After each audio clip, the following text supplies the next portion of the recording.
I'm Michael from the Davis Arts Legacy, and welcome back to another meaningful moment. You know, we hear and talk a lot about bouncing back from setbacks and difficulties that we face in life, but real resilience isn't just recovery by bouncing back, it's reinvention. It's the ability to take what broke and build something stronger, wiser, and more compassionate from it. I've seen resilience in art, in my community, in quiet acts of courage, and it's not loud. It doesn't always look heroic, but it's the thread that holds purpose together when everything else feels frayed. Let me tell you about someone who lived that truth. Born in 1923 in segregated Albany, Georgia, Alice Coachman grew up in a world that told her two things: black girls don't belong in sports, and women should stay in their place. She refused both. Denied access to public training facilities because of her race, and discouraged by her own parents who feared she was being unladylike, Alice trained barefoot on dirt roads. She even built her own high jump setups from sticks, ropes, and rags.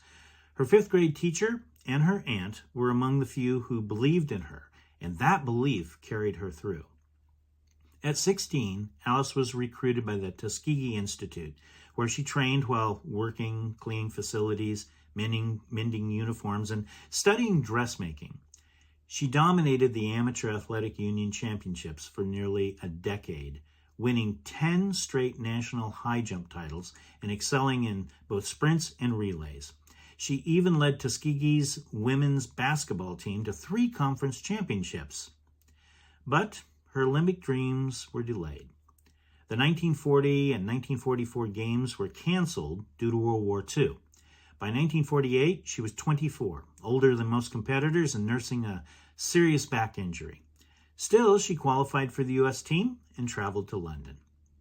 In the high jump finals, Alice cleared 5 feet 6 1/8 inches on her first attempt. It was an Olympic record.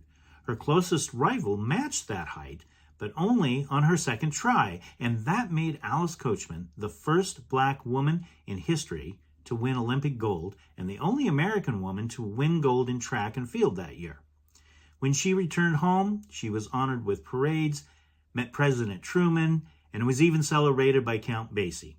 She later became the first African-American woman to endorse an international product, Coca-Cola, appearing on billboards alongside Jesse Owens. Alice retired from competition shortly after, dedicating life to education and mentoring young athletes.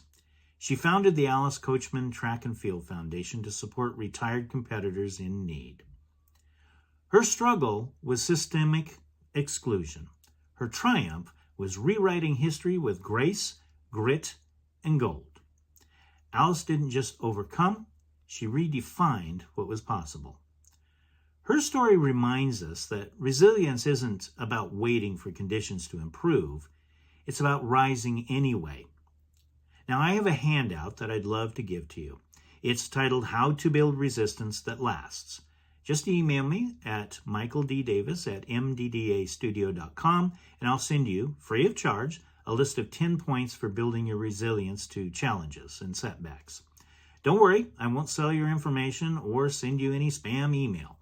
I just want to give you something that may help you live a better and more fulfilled life.